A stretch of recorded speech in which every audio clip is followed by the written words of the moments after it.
Hello student, my name is Anuj Singh and today we are going to start the new topic of the chapter electric potential and capacitance, and that topic is conductor, insulator, and one more topic is there, that is behavior of conductor in uniform electric field। तो आज इस topic को करने से पहले recall कर लेते हैं प्रीवियस लेक्चर के अंदर क्या करके आए थे। In previous lecture we discuss about the electric potential energy due to a dipole.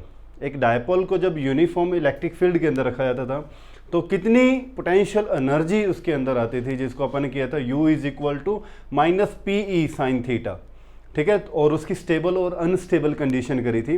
तो आज अपन करते हैं सबसे पहले कंडक्टर्स क्या होते हैं, ठीक है, इंसुलेटर्स क्या होते हैं। तो आपने इन कंडक्टर और इंसुलेटर के बारे में प्रीवियस क्लासेस के अंदर भी पढ़ा हुआ है। कंडक्टर्स क्या होते हैं, तो जो अपने में से क्या करते हैं, चार्ज को मूव करने देते हैं। ऐसे सब्सटेंस विच अलाउ, मैंने डेफिनेशन यहाँ पर लिखी है, आप डेफिनेशन लिख सकते हो। वैसे मैं आपको समझा रहा हूँ कि क्या होते हैं कंडक्टर। ऐसे सब्सटेंस जिनको इलेक्ट्रिक फील्ड के अंदर रख दें और वो अपने में से इलेक्ट्रिक चार्ज को मूव करने दें, ऐसे सब्सटेंसेस को कंडक्टर बोला जाता है। और जो अपने में से अलाउ ना करें कि वो मूव करें चार्ज पार्टिकल जो हैं, तो उनको इंसुलेटर बोला जाता है, ठीक है। जैसे अपनी human body is a conductor, जैसे ही इसमें से आप इलेक्ट्रिक करंट दोगे अपनी बॉडी को, करके देखना, आप प्रैक्टिकल कर सकते हो देखना चार्ज फ्लो करता है या नहीं करता, ठीक है। तो आपकी बॉडी क्या करेगी, चार्ज फ्लो करना उसमें शुरू कर देगी और नहीं, कुछ नहीं बोलेंगे और इसके बारे में। तो सबसे बेस्ट कंडक्टर ऑफ इलेक्ट्रिसिटी कौन होता है, silver is the best conductor of electricity. क्योंकि चलो पहले आप राइट कर सकते हो डेफिनेशन, फिर आते हैं इनके ऊपर डिटेल के अंदर समझाता हूँ। तो डेफिनेशंस क्या है, कंडक्टर्स क्या होते हैं, कंडक्टर आर दो substance which allow large scale physical movement of electric charge. जो इलेक्ट्रिक चार्ज की मूवमेंट को अलाउ करते हैं बेटे, जब एक्सटर्नल फील्ड अप्लाई किया जाता है। जैसे आप बैटरी अप्लाई करते हो तो बैटरी इज़ अ एक्सटर्नल, ठीक है, फील्ड है उसके अंदर। तो एग्जाम्पल आप लिख सकते हो कॉपर, सिल्वर, ह्यूमन बॉडी, क्योंकि आज का जो अपना सारा टॉपिक है कंडक्टर के ऊपर है, इसलिए एक जनरल डेफिनेशन जो already you know very well about this. तो इंसुलेटर्स क्या होते हैं, तो इंसुलेटर्स आर दो substance which do not allow physical movement of electric charge through them when it placed in an external electric field. तो कौन कौन से, diamond is a bad conductor of electricity. आपने लोअर क्लासेस में किया था ना, गुड कंडक्टर और बैड कंडक्टर, जब आप नन्हे मुन्ने छोटे मोटे राही थे, है ना, तो उस टाइम आपने गुड कंडक्टर और बैड कंडक्टर में डिफरेंस किया था। तो जिनको आप बैड कंडक्टर बोलते थे ना, they are known as insulators, उनको इंसुलेटर बोलते हैं, ठीक है। हाँ जी, डायमंड, ग्लास हो जाता है, ड्राईवुड हो जाता है। तो ये सारे क्या थे, बैड कंडक्टर थे, और ये क्या थे, गुड कंडक्टर थे, समझ गए। अब एक ऐसे इंसुलेटर भी आगे आप करने वाले हैं जो अपने में से इलेक्ट्रिक करंट को, जैसे आप एक्सटर्नल फील्ड में रखोगे, अपने में से इलेक्ट्रिक करंट को पास होने देंगे, मूव करवाना शुरू कर देंगे। ऐसे इंसुलेटर्स को डाइलेक्ट्रिक बोला जाता है। आगे आप करने वाले हैं इनके ऊपर डाइलेक्ट्रिक्स क्या होते हैं, ठीक है। तो dielectrics are those insulators which allow electricity to pass through them when it placed in electric field, ठीक है। ऐसा ही एक थर्ड थिंग आप यहाँ पर और करने वाले हो, दैट इज सेमी कंडक्टर। एक होते हैं कंडक्टर, एक होते हैं इंसुलेटर, और एक थर्ड कैटेगरी और होती है जिसको बोला जाता है सेमी कंडक्टर। और सेमी कंडक्टर, सेमी मतलब क्या होता है, हाफ, जिनकी हाफ प्रॉपर्टी कंडक्टर जैसी होती है और हाफ प्रॉपर्टी क्या होती है, इंसुलेटर जैसी होती हैं, ठीक है, उनको बोला जाता है सेमी कंडक्टर। और ये semi conductor is the part of electronics, ठीक है। इलेक्ट्रॉनिक्स जो चैप्टर नंबर 14 आगे आएगा, उसके अंदर आप करने वाले हैं कंप्लीट सेमीकंडक्टर के ऊपर, कंप्लीट डिस्कस होगी वहाँ पर क्या होते हैं सेमीकंडक्टर, कैसे कैसे उनका बिहेवियर रहता है। तो सारे सेमीकंडक्टर करेंगे वहाँ पर, इनकी टाइप्स क्या होती हैं, ठीक है। तो फिलहाल अपने पास दो है, कंडक्टर्स क्या होते हैं, इंसुलेटर क्या होते हैं, आपको एक जनरल डेफिनेशन पता होनी चाहिए यहाँ पर। तो आज राइट कर लीजिए, फिर इसके बाद आप इनका बिहेवियर करते हैं कंडक्टर्स का, ठीक है। राइट कर लो, स्क्रीनशॉट ले लो, इरेज करने लगा हूँ बेटे मैं इसको, ठीक है। तो आज का जो अपना मेन टॉपिक है वो है बिहेवियर ऑफ कंडक्टर। जब इस कंडक्टर को आप एक्सटर्नल इलेक्ट्रिक फील्ड के अंदर रखोगे तो वो कैसे कैसे अपनी प्रॉपर्टीज शो करेगा, उसका कैसा बिहेवियर रहेगा, उसके ऊपर आप आज डिस्कस करने वाले हैं, ठीक है। तो हेडिंग बनाइए बेटे, आप साथ साथ नोट्स प्रिपेयर करते जाइए। Behaviour of conductors, behaviors of conductors when it placed in a uniform electric field, when it placed in a uniform electric field. Behavior of conductor when it placed in a uniform electric field, कैसा कैसा behaviour. तो ये 5-6 अपने characters, अपनी properties show करता है, तो आज उनको आप डिस्कस करेंगे, ठीक है। तो फर्स्ट प्रॉपर्टी के ऊपर अब बात करते हैं। फर्स्ट प्रॉपर्टी क्या होती है? The net electric field, the net electric field inside a conductor is 0। इसका मतलब क्या बना कि जैसे ही आप देखो, आप करने वाले बिहेवियर को, जब एक कंडक्टर को एक्सटर्नल इलेक्ट्रिक फील्ड के अंदर रखेंगे तो क्या शो होगा। तो पहले अपन ने क्या देखा कि जैसे ही आपने एक कंडक्टर को इलेक्ट्रिक फील्ड के अंदर रखा तो क्या देखते हैं कि कंडक्टर के अंदर का जो इलेक्ट्रिक फील्ड होता है वो 0 हो जाता है। पहले तो उसके अंदर इलेक्ट्रिक फील्ड 0 नहीं था, लेकिन जैसे उस कंडक्टर को आपने एक्सटर्नल इलेक्ट्रिक फील्ड के अंदर रखा तो उसके अंदर इलेक्ट्रिक फील्ड क्या हो गया? 0 हो गया। देखो कैसे कि ये अपने पास एक क्या है? यूनिफॉर्म। देखो अब किसके अंदर रख रहे हो? Uniform electric field. और जो पैरेलल चलती हैं स्ट्रेट लाइन, ठीक है, एक बार समझ लेना, ठीक है, साथ साथ नोट्स फिर बनाना, ठीक है, पहले समझना कॉन्सेप्ट को। ये स्ट्रेट लाइन जब चल रही हैं तो ये किसको शो करती हैं? यूनिफॉर्म इलेक्ट्रिक फील्ड को। और इलेक्ट्रिक फील्ड की डायरेक्शन इस तरफ, ये जो एक्सटर्नल इलेक्ट्रिक फील्ड है इसकी डायरेक्शन क्या होगी? इस तरफ है। तो इट मीन्स क्या हुआ कि इस तरफ सारा क्या पॉजिटिव चार्ज होगा, आउटवर्ड डायरेक्शन में जा रही है ना, इस तरफ सारा क्या होगा?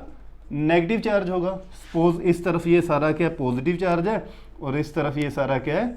नेगेटिव चार्ज है। समझ गए इस बात को। अब इस फील्ड के अंदर एक कंडक्टर को आपने रख दिया, मान लो इस फील्ड के अंदर इस कंडक्टर को मैंने प्लेस कर दिया, ठीक है, एक कंडक्टर रख दिया मैंने इस यूनिफॉर्म इलेक्ट्रिक फील्ड के अंदर रख दिया ये कंडक्टर, ठीक है, मेटेलिक बॉडी है, कोई भी कंडक्टर रख दिया। अब क्या होता है? अपने को पता है कि जो कंडक्टर्स होते हैं वो इलेक्ट्रिकली न्यूट्रल होते हैं, जितना उनके अंदर पॉजिटिव चार्ज उतना ही उनके अंदर नेगेटिव चार्ज, ठीक है। जैसे ही आप एक कंडक्टर को अंदर रखोगे तो एक मैंने चार्जिंग बाय इंडक्शन का आपको प्रोसेस समझाया था, चार्जिंग बाय इंडक्शन, कि आप किसी भी बॉडी को कैसे चार्ज बना सकते हो, चार्ज बॉडी कैसे बनाई जाती है।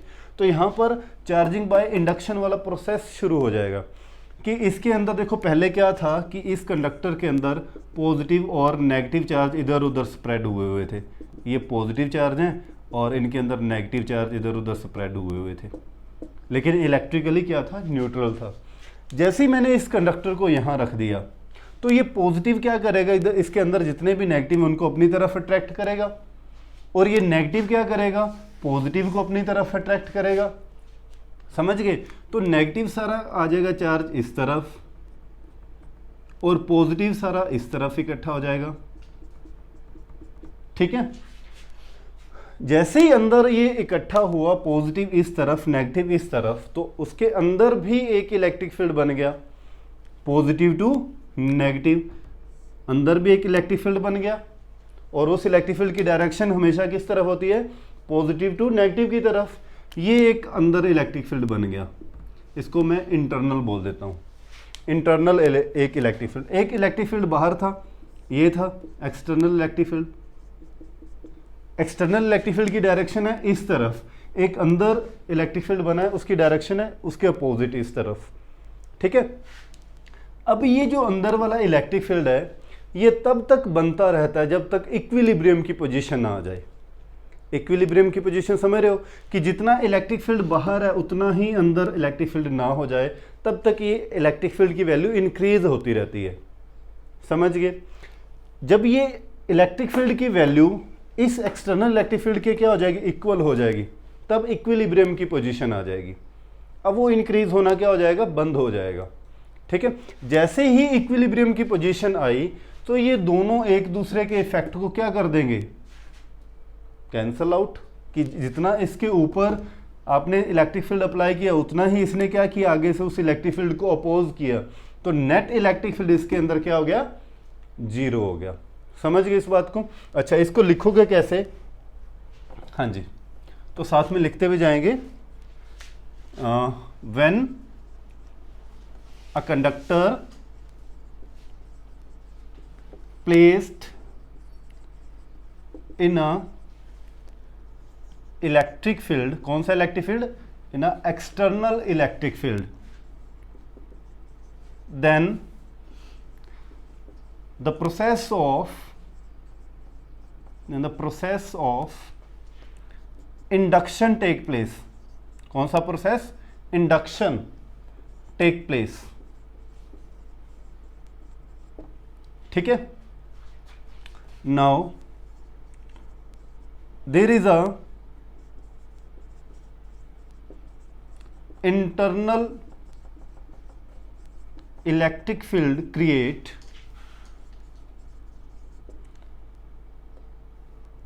which is,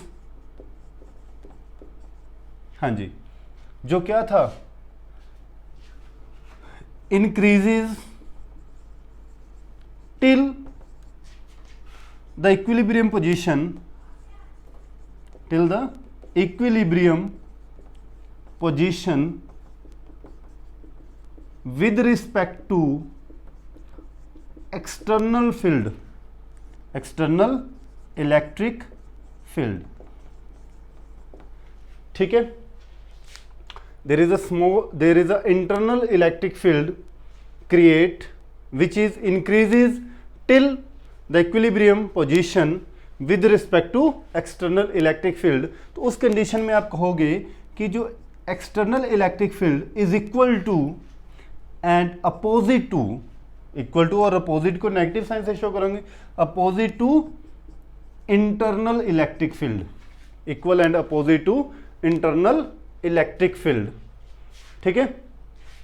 now the net electric field, now net electric field क्या हो गया बेटे, electric field inside the conductor, हाँ जी, राइट कर लीजिए मैं ऊपर से इरेज कर रहा हूं बेटे, हाँ जी, देखिए कैसे, अगर इसके अंदर मान लो वैल्यू होती 10 और बाहर होती वैल्यू 7, तो आप क्या बोलते, 10 - 7 3, इसके अंदर इलेक्ट्रिक फील्ड कितना है, 3 है। अगर बाहर सपोज होता 10 और अंदर होता 7, तो आप क्या बोलते, 10 - 7 तब 3 है ना, बाहर वाले में से अंदर वाला माइनस करते, तो हमेशा higher potential higher electric field minus lower electric field करते हैं।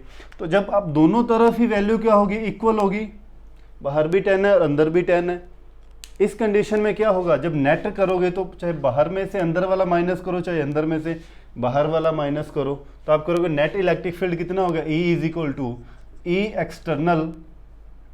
E external minus E internal.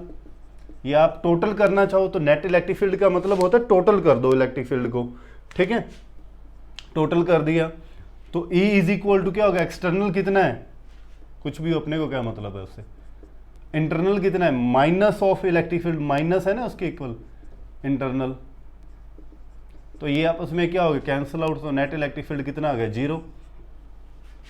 समझ गए इस बात को, ठीक है। तो फर्स्ट प्रॉपर्टी थी कि जब भी एक कंडक्टर को आप यूनिफॉर्म इलेक्ट्रिक फील्ड के अंदर रखते हो तो उस कंडक्टर के अंदर नेट इलेक्ट्रिक फील्ड कितना हो जाता है, 0 हो जाता है, ठीक है, राइट कर लीजिए आप। हाँ जी, अब आते हैं सेकंड प्रॉपर्टी के ऊपर, राइट कर लो, स्क्रीनशॉट ले लो, साथ साथ समझते जाओ, अपने सेल्फ नोट्स प्रिपेयर करते जाओ, कोई प्रॉब्लम आए तो मेरे साथ शेयर करते जाओ, ठीक है। इरेज कर रहा हूँ, कर दूँ इरेज, ठीक है। अब आते हैं सेकंड प्रॉपर्टी के ऊपर। अभी अपन ने फर्स्ट प्रॉपर्टी क्या की कि net field inside a conductor is 0, net field inside a conductor is 0, ठीक है। सेकंड प्रॉपर्टी अपन बात करते हैं, the total charge the total charge inside a conductor is zero. Total charge भी जीरो होता है कंडक्टर के अंदर, एक कंडक्टर के अंदर टोटल चार्ज भी जीरो होता है। वैसे तो जीरो होता है क्योंकि वो इलेक्ट्रिकली न्यूट्रल होता है, जितना पॉजिटिव उतना नेगेटिव, लेकिन उसी कंडक्टर को जब आप इलेक्ट्रिक फील्ड के अंदर भी रखोगे तब भी उसके अंदर टोटल चार्ज कितना रहेगा, जीरो ही रहेगा। ठीक है, देखो कैसे, हाँ जी, we know that from Gauss theorem. Gauss theorem क्या थी अपने पास, surface integral E dot D S is equal to Q by epsilon naught था, क्यू बाय एप्सिलॉन नॉट था। ठीक है, अभी आप करके आए हैं फर्स्ट प्रॉपर्टी के अंदर, अगर आप बात करें यहाँ पर इलेक्ट्रिक फील्ड की, तो electric field inside a conductor is zero, है ना। From previous property we know that electric field is zero inside the conductor। ये भी आप प्रॉपर्टी करके आए हैं। ठीक है, तो अगर इलेक्ट्रिक फील्ड को ये मैं जीरो कर दूंगा यहाँ पर, zero into D S is equal to Q by epsilon naught, तो जीरो की मल्टी करोगे तो ये क्या हो जाएगा, zero, zero is equal to Q by epsilon naught, cross multiply करोगे तो क्यू की वैल्यू कितनी आ गई, जीरो। तो ये क्या प्रूव कर रही है कि कंडक्टर के अंदर अगर इलेक्ट्रिक फील्ड जीरो है, कंडक्टर के अंदर अगर इलेक्ट्रिक फील्ड जीरो है तो चार्ज भी उसके अंदर क्या होगा, जीरो होगा। ठीक है, समझ गए। अब आते हैं थर्ड प्रॉपर्टी के ऊपर, राइट कर लीजिए, इरेज कर रहा हूं मैं इसको। ठीक है, थर्ड प्रॉपर्टी क्या कहती है, प्रॉपर्टी नंबर 3, हाँ जी, द इलेक्ट्रिक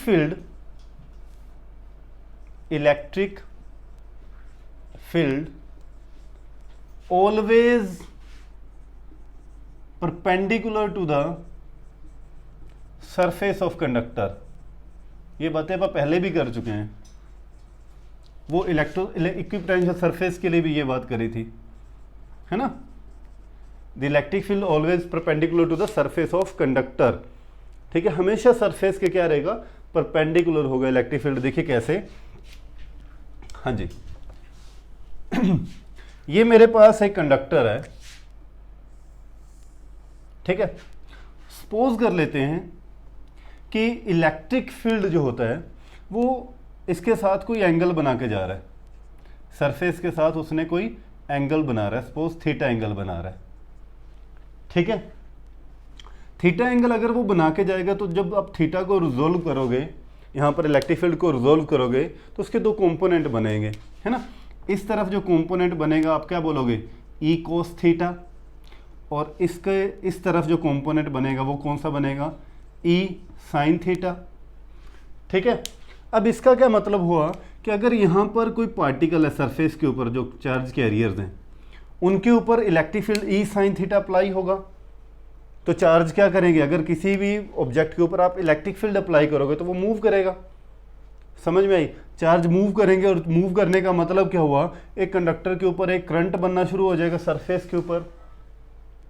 समझ में आई ये बात, लेकिन प्रैक्टिकली ये पॉसिबल ही नहीं है, प्रैक्टिकली ये पॉसिबल ही नहीं है कि एक सरफेस के, एक कंडक्टर के सरफेस के ऊपर इलेक्ट्रिक करंट बने, क्या हो, यहाँ पर एक डिस्टर्बेंस क्रिएट होगी भी, तो उसकी वजह से थोड़ी यहाँ डिस्टर्बेंस क्रिएट होगी। ठीक है, तो नेक्स्ट टाइम ये ऐसा नहीं होना चाहिए।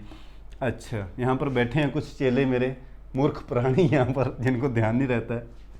तो यहाँ पर देखिए इलेक्ट्रिक फील्ड है, इलेक्ट्रिक फील्ड के दो कंपोनेंट बने, ई कॉस थीटा और ई साइन थीटा।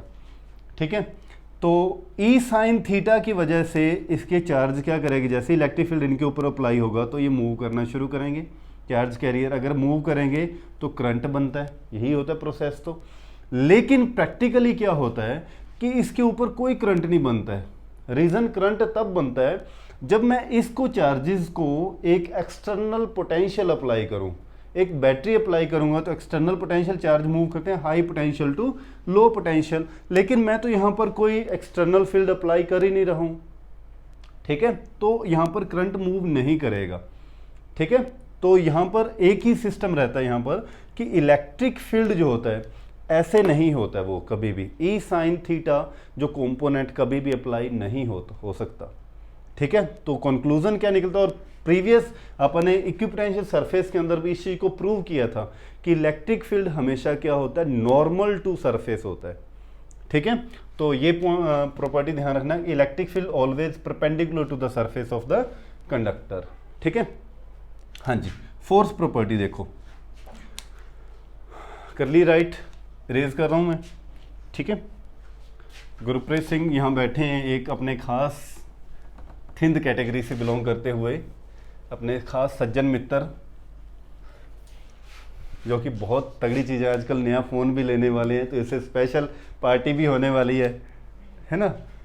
तो फोर्थ प्रॉपर्टी क्या है इलेक्ट्रिक कंडक्टर की, जब एक कंडक्टर को इलेक्ट्रिक फील्ड के अंदर रखा जाता है, तो फोर्थ प्रॉपर्टी क्या है, गुरप्रीत सिंह मंद मंद मुस्कुराते हुए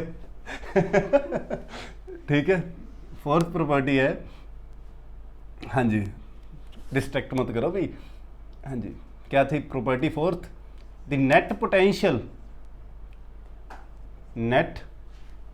पोटेंशियल इनसाइड और at the outer surface of conductor, outer surface of conductor is constant, ठीक है। नेट पोटेंशियल जो रहता है इनसाइड और at the surface of the conductor वो हमेशा क्या रहता है, कांस्टेंट रहता है। ठीक है, देखिए कैसे, अभी आप करके आए थे कि E is equal to potential gradient किया था ना, E is equal to minus D V by D R किया था, potential gradient E is equal to minus D V by D R. अगर इलेक्ट्रिक फील्ड एक कंडक्टर की आप बात करें, inside the conductor electric field क्या होता है, जीरो होता है। ठीक है, now we know that electric field inside a conductor is zero. अगर इलेक्ट्रिक फील्ड जीरो होगा तो zero is equal to D V by D R, यही होगा ना, zero is equal to minus D V by D R. ठीक है, अच्छा D V by D R का मतलब क्या हुआ, आप इसको ये कहोगे ना कि derivative of v with respect to r, ये बना। ठीक है, अगर इसकी वैल्यू जीरो आती है, अगर इसकी वैल्यू क्या होती है, जीरो आती है, इसका मतलब v जो है एक कांस्टेंट टर्म है। जैसे अगर मैं बोलूं कि d बाई डी आर करो 5 का, तो आप कहोगे कि 5 का डेरिवेटिव नहीं होता है, उसकी डेरिवेटिव क्या होता है, उसका जीरो होता है। तो इसका मतलब 5 क्या होगी, एक कांस्टेंट टर्म होगी, तभी तो उसका डेरिवेटिव क्या आया, जीरो आया। वही सेम प्रोसेस यहाँ पर देखो, d by D are of v अगर क्या आ रहा है, जीरो आ रहा है, तो इट मीन्स क्या हुआ, दैट इज v जो है वो क्या है, एक कांस्टेंट टर्म है। v क्या चीज़ है, कांस्टेंट, और v क्या होता है यहाँ पर, पोटेंशियल जो है कांस्टेंट रहेगा, चाहे वो एक बॉडी के अंदर हर पॉइंट है, किसी भी पॉइंट के ऊपर, चाहे वो उसके सरफेस है, तो पोटेंशियल की वैल्यू क्या रहती है, कांस्टेंट रहती है। ठीक है, राइट कर लीजिए, फिर आते हैं नेक्स्ट प्रॉपर्टी के ऊपर, कर लिया राइट। हाँ जी, fifth property number 5, property number 5, हाँ जी, प्रॉपर्टी नंबर 5 क्या कहती है, the excess charge provide to the conductor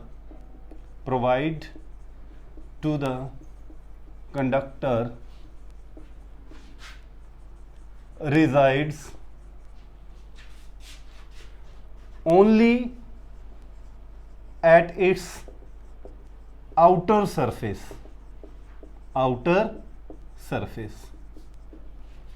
जितना भी एक्सेस चार्ज अगर आप किसी कंडक्टर को देते हो, तो कंडक्टर के अंदर आप बात कर चुके हैं कि इलेक्ट्रिक चार्ज होता ही नहीं है। ठीक है, और जितना भी आप चार्ज दोगे तो वो हमेशा कहाँ चला जाएगा, वो कंडक्टर के सरफेस के ऊपर रिजाइड हो जाएगा, फैल जाएगा। देखो कैसे इसको प्रूव भी करते हैं। तो अगर ये मेरे पास कंडक्टर है, आपको वो पूछ लो ना कि नेट चार्ज अंदर जीरो क्यों है, तो एक तो रीज़न आप बता सकते हो इलेक्ट्रिक फील्ड अंदर उसके जीरो। एक और भी आप रीज़न यहाँ पे बता सकते हो। आप ना उसके साथ साथ चारों तरफ क्या कर लो, एक गॉसियन सरफेस उसके अंदर कंसिडर कर लो। गॉसियन सरफेस कंसिडर कर लिया। अब गॉसियन सरफेस के अंदर अगर इलेक्ट्रिक फील्ड जीरो है तो इसका मतलब क्या हुआ कि उसके अंदर चार्ज भी जीरो होगा। तो आप ऐसे भी बता सकते हो कि एक चार्ज एक कंडक्टर के अंदर कैसे जीरो है, बाय यूजिंग गॉसियन सरफेस। ठीक है, अब अपने को यहाँ पर क्या बताना है कि excess charge provide to a conductor reside on the surface, कि जितना भी एक्सेस चार्ज होता है वो सरफेस पे चला जाता है। दो रीज़न हो सकते हैं यहाँ पर।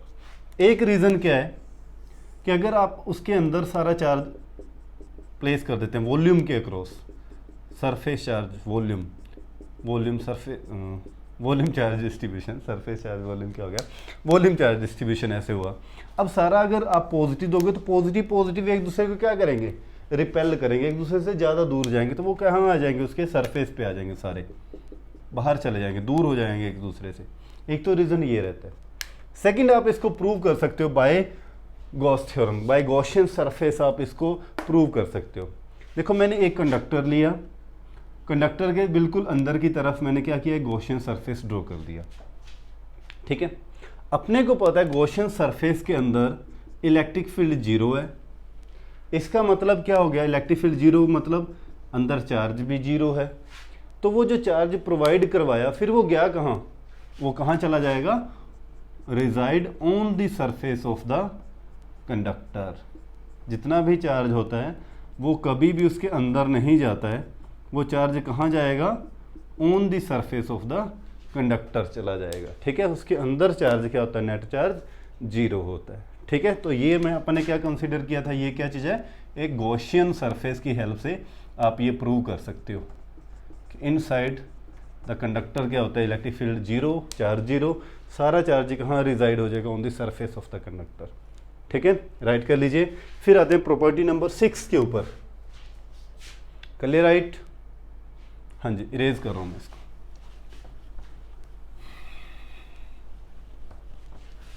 हाँ जी, property number 6, electric field inside a hollow cavity, या फिर आप बोल सकते हो shell, is always zero, electric field inside a hollow cavity या शेल इज ऑलवेज जीरो। ये चीज़ कर चुके हैं प्रूव, मैंने की थी ना गॉस थ्योरम, और गॉस थ्योरम की एक एप्लीकेशन करी थी शेल वाली, अगर आपको थोड़ा याद है तो गॉस थ्योरम की एक एप्लीकेशन थी शेल वाली, जिसमें अपन 3 केस लिए थे। उसके अंदर इलेक्ट्रिक फील्ड कैलकुलेट किया था, उसके सरफेस पे इलेक्ट्रिक फील्ड कैलकुलेट किया था, और उसके बाहर एक पॉइंट पे इलेक्ट्रिक फील्ड कैलकुलेट किया था। याद है आपको? अच्छा, उसके अंदर इलेक्ट्रिक फील्ड की वैल्यू क्या आई थी, जीरो, क्योंकि आपने जब गॉसियन सरफेस ड्रॉ किया था तो उस गॉसियन सरफेस के अंदर चार्ज है ही नहीं। जैसे अभी मैं बात करूँ, ये एक कंडक्टर है और कंडक्टर के यहाँ पर मैं एक गॉसियन सरफेस कंसिडर कर लूँगा, तो गॉसियन सरफेस के अंदर चार्ज की वैल्यू तो क्या है, जीरो है, और चार्ज की वैल्यू जीरो है, तो मतलब अंदर क्या होगा, इलेक्ट्रिक फील्ड अपने आप ही जीरो हो जाएगा। मान लो एक मैंने ये कैविटी ले ली, कोई एक सरफेस ले लिया, इसके अंदर कंडक्टर के अंदर मैंने एक पोर्शन कंसिडर कर लिया। मैं यही कह रहा हूँ कि इस पोर्शन के अंदर इलेक्ट्रिक फील्ड क्या होता है, इस शेल के अंदर, इस कैविटी मीन जगह, इस कैविटी के अंदर इलेक्ट्रिक फील्ड क्या होता है, जीरो होता है हमेशा। समझ गए क्यों जीरो होता है? With the help of Gaussian surface आप इसको प्रूव कर सकते हो, क्योंकि अंदर यहाँ पर चार्ज क्या होता है, जीरो होता है। ठीक है, नेक्स्ट प्रॉपर्टी एक और बात करूँ, लास्ट प्रॉपर्टी। ठीक है, electric field is always proportional to the surface charge density, मतलब सरफेस चार्ज डेंसिटी जिसको अपन सिग्मा बोलते हैं। इलेक्ट्रिक फील्ड हमेशा सिग्मा के क्या होता है, प्रोपोर्शनल होता है। देखो कैसे, हर प्रॉपर्टी का प्रूफ है अपने पास, है ना। चार्ज। हर बीमारी का इलाज डॉक्टर अपने पास बैठे हैं यहाँ पर, तो ऐसे ही हर यहाँ पर प्रॉपर्टी का भी अपने पास इलाज है, प्रूफ है। तो देखिए कैसे, एक अपन ने ये सरफेस कंसीडर कर लिया कंडक्टर, ठीक है। अच्छा, इसके ऊपर एक स्मॉल सरफेस कंसीडर कर लेते हैं, ये स्फेरिकल बॉडी है, ठीक है। एक स्मॉल सरफेस कंसीडर कर लिया, सपोज ये ds सरफेस अपन ने कंसीडर कर लिया। इसके ऊपर सारी के ऊपर चार्ज का इस वे के अंदर डिस्ट्रीब्यूशन है, क्योंकि कंडक्टर के अंदर तो चार्ज होता नहीं है ना, ये कर चुके हैं प्रूव अपन। इसके अंदर यहाँ पर क्या है, चार्ज का डिस्ट्रीब्यूशन हुआ है। अब सरफेस चार्ज डेंसिटी इसकी क्या होगी, surface charge density sigma is equal to क्या होता है, Q by D S. Sigma is equal to क्या होता है, क्यू बाय डी एस, क्योंकि सरफेस चार्ज हर रिजाइड किया हुआ यूनिफॉर्मली है, तो डेंसिटी हर जगह क्या रहेगी, सेम रहेगी। तो sigma is equal to Q by D S. हाँ जी, तो यहाँ से क्यू की वैल्यू कितनी आ गई, Q is equal to sigma D S, ठीक है। अच्छा, अब यहाँ पर एक मैं गॉसियन सरफेस ड्रॉ करूँ, तो गॉसियन सरफेस जो रहेगा मेरा, अगर मैं एक सिलेंड्रिकल गॉसियन सरफेस यहाँ पर क्या कर लेता हूँ, ड्रॉ कर लेता हूँ। ये गॉसियन सरफेस है मेरा सिलेंड्रिकल, जो पार्शली इनसाइड और आउटसाइड यहाँ पर है, ठीक है। गॉसियन सरफेस का जो इलेक्ट्रिक फील्ड की डायरेक्शन होगी हमेशा आउटवर्ड होती है, ये तो अपने को पता है, परपेंडिकुलर टू द सरफेस, इस तरफ इलेक्ट्रिक फील्ड। ये स्मॉल सरफेस कितना है अपन ने लिया, ds सरफेस, ठीक है। अकॉर्डिंग टू गॉस थ्योरम, या आप बोल दे electric flux phi, electric flux इसके इक्वल होता है E D S cos theta, E D S cos theta. तो यहाँ पर कॉस थीटा की वैल्यू कितनी होगी, theta is the angle between E and D S, area vector और डी एस के बीच में, है ना। डी एस वैक्टर भी इस तरफ ही है, ऐसे हुआ, दोनों में एंगल कितना हो गया, 0, और cos 0 की वैल्यू कितनी होती है, 1 होती है। तो अपने पास फाई ई की वैल्यू कितनी आ गई, ई डी एस आ गया, ठीक है। अच्छा, एक फ्लक्स की वैल्यू और भी होती है, इसको मैं सेकंड इक्वेशन बोल दूं, इसको अपन फर्स्ट बोल देते हैं। एक फ्लक्स की वैल्यू और भी होती है, सिग्मा फ्लक्स क्या होता है, Q by epsilon not. Flux आपको निकालना हो तो क्या फॉर्मूला आता है, क्यू बाय एप्सिलॉन नॉट। तो फ्लक्स के दो फॉर्मूले बन गए यहाँ पर, है ना, एक तो EDS और एक Q by epsilon naught. From second and third आप कह सकते हो EDS is equal to Q by epsilon naught, कह सकते हो। क्यू की वैल्यू अपन ने यहाँ पर निकाली है फ्रॉम फर्स्ट, फ्रॉम इक्वेशन 1, तो EDS is equal to Q की वैल्यू कितनी आई है बेटे, sigma DS by epsilon naught, ठीक है। तो ds से ds क्या हो जाएगा, कैंसल आउट, तो E इज इक्वल टू क्या आ गया, सिग्मा बाय एप्सिलॉन नॉट। यही मैं बात कर रहा था, electric field is proportional to surface charge density, क्योंकि ये एप्सिलॉन नॉट तो क्या चीज़ है, कांस्टेंट है, ठीक है। तो प्रूव हो गया ये बात भी, हर मर्ज की दवा अपने पास, है ना। अच्छा, कई बच्चे यहाँ पर अगर कहें, आप यहाँ पर इंटीग्रेशन भी कर सकते हो, इंटीग्रेशन करोगे ds की वैल्यू आप अगर निकालो यहाँ पर 4 पाई आर स्क्वेयर, यहाँ पे ds की वैल्यू अगर आप 4 पाई, तो ds से तो ds कैंसिल आउट हो जाता है, ठीक है। इसलिए एरिया की टेंशन नहीं है यहाँ पर, कोई भी एरिया हो, क्योंकि एरिया ने तो क्या हो जाना, कैंसिल आउट ही हो जाना। तो E proportional to surface charge density, समझ में आया। अब इसी कॉन्सेप्ट के ऊपर जो अपनी 6th प्रॉपर्टी थी, ये वाली, इरेज करो मैं इसको, अब तो कर ही दिया, है ना। इसी प्रॉपर्टी के ऊपर जो 6th प्रॉपर्टी करके आए थे अपन, इनसाइड होलो कैविटी या शेल इलेक्ट्रिक फील्ड क्या होता है, 0 होता है। इसी कॉन्सेप्ट के ऊपर एक बड़ा इंपॉर्टेंट टॉपिक हमने पढ़ा होगा, जिसको बोला जाता है इलेक्ट्रोस्टैटिक शील्डिंग, इलेक्ट्रोस्टैटिक शील्डिंग। अगर आप WWE के फैन हैं तो उसके अंदर भी एक शील्ड है ना, shield, shield member of 3 member है उसके शील्ड के, है ना। फर्स्ट कौन सा है, हाँ जी, Dean Ambrose, Dean Ambrose. Sir physics पढ़ाते पढ़ाते क्या पढ़ेंगे, डीन एम्ब्रोज। सेकंड है सेथ रोलिंग्स। अब अपने को रोलिंग की स्पेलिंग नहीं आती, वो क्या यूज़ करते हैं, सेथ रोलिंग्स। और थर्ड अपने फेवरेट जो हैं वो है रोमन रेंज। ठीक है, अब रेंज की स्पेलिंग वो उनको पता भी, वो अंग्रेज क्या लिखते हैं। ठीक है, रोमन रेंज। वैसे तो जॉन सीना भी अपने फेवरेट हैं, लेकिन एक और फेवरेट रहे रोमन रेंज। शील्ड, शील्ड का मतलब प्रोटेक्शन, एक दूसरे को प्रोटेक्शन देने वाले, है ना। तो यहाँ पर ये तो है एक दूसरे की मेन प्रोटेक्शन हो रही है ना। लेकिन यहाँ पर कौन सी प्रोटेक्शन की बात चल रही है, इलेक्ट्रोस्टैटिक। इलेक्ट्रो मीन चार्ज से रिलेटेड, इलेक्ट्रोस्टैटिक शील्डिंग मतलब चार्ज से बचना है अपने को, प्रोटेक्शन कवर करनी है। तो एक होती क्या चीज़, आप एक ऐसा रीज़न क्रिएट कर देते हैं कि जिसके अंदर अगर कोई ऑब्जेक्ट रख दिया जाए, जैसे आप एक बड़ा आपने कॉमन एग्जांपल लिया होगा, ड्यूरिंग थंडरस्टॉर्म जैसे बिजली चमकती है, आप कहते हो कि गाड़ी के अंदर जाके बैठ जाओ, शीशे बंद करके बैठ जाओ, या आप बस के अंदर बैठ जाओ और उसके शीशे बंद कर दो अच्छे से, तो आप लाइटनिंग से बच सकते हो। ठीक है, एज कम्पेयर टू अगर आप कहाँ किसी ट्री के नीचे बैठे हो तो आपको कार्रवाई आपके ऊपर हो सकती है अभी। ठीक है, तो आप कहाँ बैठो, गाड़ी के अंदर बैठ जाओ चुप करके। ठीक है, चुप करके बैठना गाड़ी के अंदर, बोलना नहीं है, बोलोगे तो चार्ज का फ्लो हो सकता है भी। हाँ सुन लो। ठीक है, तो जैसे आपने ये आपकी सपोज गाड़ी है, ठीक है, और गाड़ी बंद कर दें, शीशे बंद कर लेना, शीशे खुले मत रह जाएं, शीशे खुले रह के तो आपका काम हो जाए ना।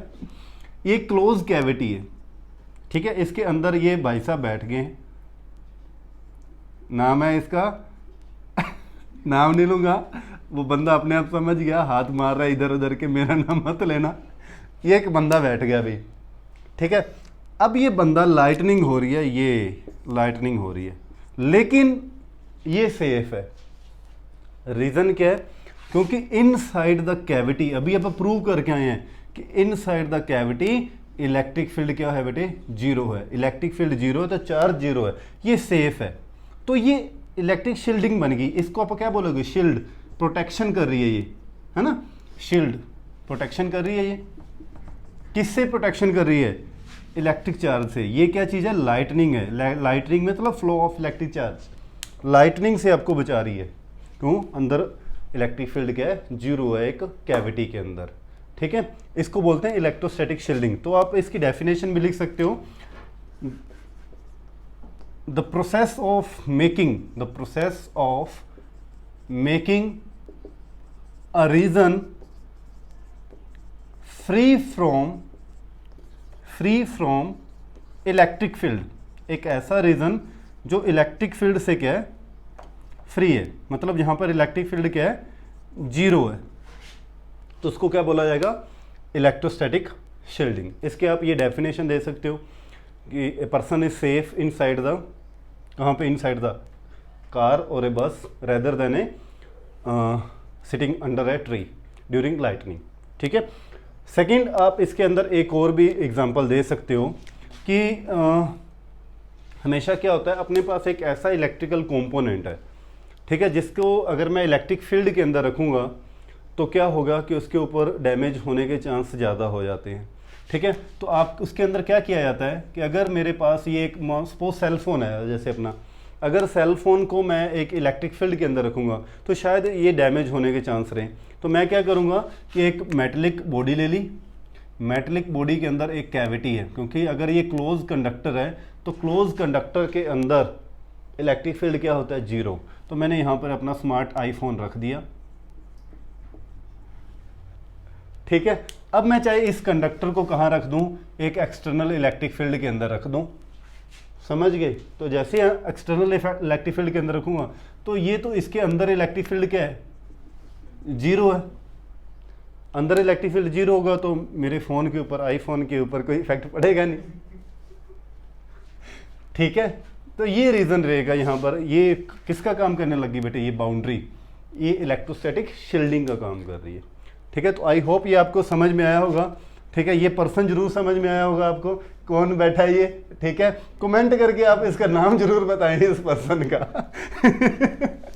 ठीक है, तो कमेंट वाले बंदे को, इस पर्सन को आपके कमेंट की वेट रहेगी, ये पर्सन कौन बैठा है, हंस रहा है मेरे पास बैठा हुआ। तो थैंक यू सो मच। बने रहिए, मुस्कुराते रहिए, अपना ध्यान रखिए बेटे। थैंक